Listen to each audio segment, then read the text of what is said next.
maybe upcoming provincial election? Well, there's a couple of reasons. For 40 years, I was a police officer. I was a cop, and I was very proud of it. But there's shelf life to everything. And what I really enjoyed about policing is the opportunity to make a difference where it matters at the community level.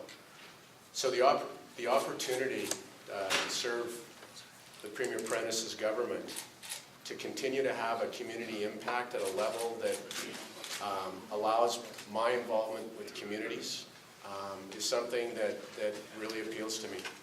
I think that where the Premier wants to take the province through the party is somewhere that's exciting, somewhere where the province needs to go at a time when there's all kinds of challenges. So my life has been in service to the community, and I can't see myself in a rocking chair staring at the sunset.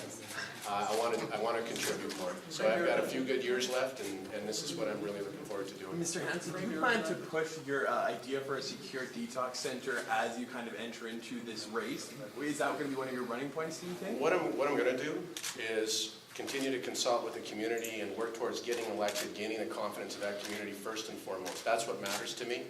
And then after that, we'll see where it goes. But right now, what I want to do is to be able to meet with as many people as I can in Calgary Cross to talk to them about their issues and their concerns, hear what they have to say, and then gain their confidence so that they feel that I can represent them in the legislature.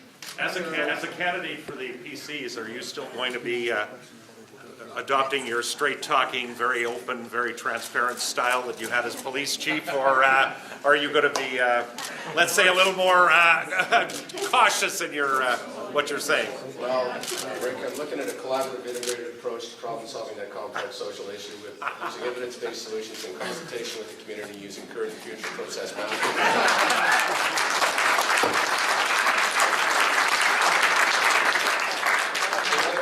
In other words, Rick, what I can truthfully say is every time I've heard the Premier talk... Please don't put it on my machine. No.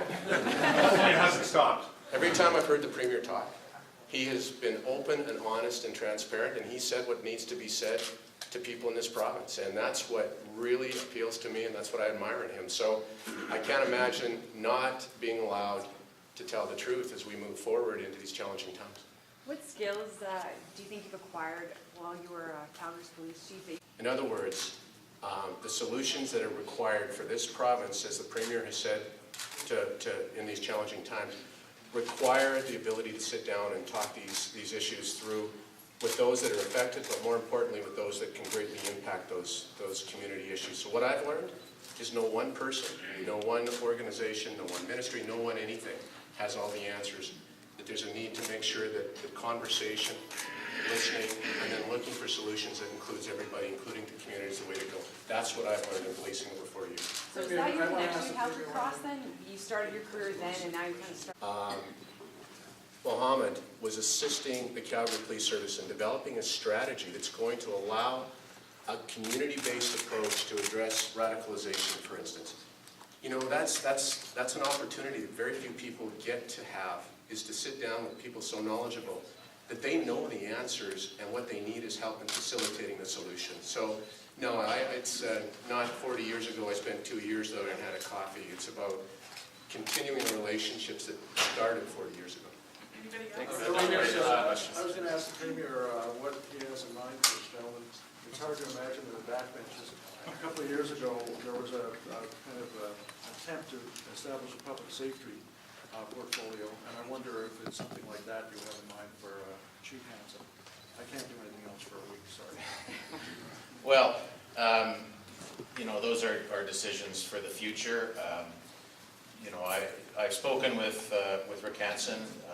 He wants to make a contribution, and you know, first and foremost, he'll be working on the ground here in Calgary Cross to earn the trust and the right to represent the citizens. His knowledge and experience are exceptional, and you know, there was a period of time when people thought we would, as Albertans, lose him to Vancouver or to Toronto. He's staying here because he loves this place, cares about our province, and I can assure you that all of his talents will be put to good use. Thank you. Why is a high-ranking official in your office who's on the public payroll responding to calls for advice from a PC nomination candidate, and I'm talking about. I'm happy to chat about that. Yeah. I think we've got to go, so if there's any more questions on. One last question, please. Thank you very much. What do we expect for Calgary McCall now? There's a lot of hoopla from South Asian candidates over there too. Well, Calgary McCall, we'll continue to work on that. As I said, our nomination process is going on across the province in 87 different constituencies. There are 7 decisions that will be made today, and we'll take this a step at a time. There's a date that has been set for Calgary McCall, and we'll move forward. So thank you very much. One last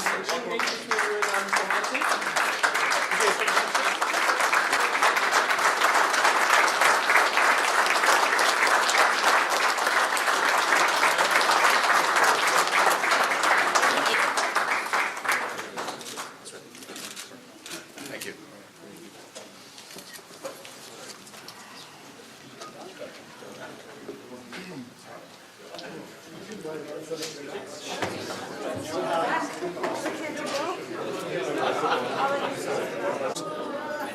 Mr. Hanson, first of all, I want to say you've been an advocate of what is right and just since 1975. In saying that, homelessness and poverty has been a big issue in our province. There's been a recent plan to eradicate it, but it'll cost up to $300 million, and that might be on the low end. What would you do, or what do you have in mind? You're community-based. I know that you have a soft spot in your heart for homelessness and poverty. What will you do to eradicate that problem from within your constituency?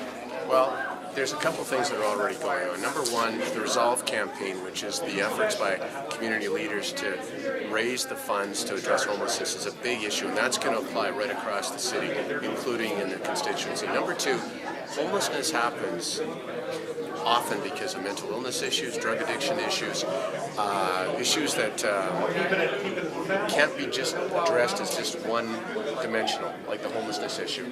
So when there's issues in the right, then I'll be working with the appropriate entities, the appropriate agencies, to make sure it's properly addressed, because it is a huge issue. It's not just an issue for the community, it's an issue for the person that's homeless. So I'm going to be finding out where it resides, and then working with the agencies to see how we can remedy it. We know you're very busy, so you're gonna fight this thing. And it's funny. It's been a passion of mine for a long time, so I'm not going to let it just slide. I can tell you that right now. Mr. Hanson, thank you very much for your time. Thank you for your interest in that. Thank you.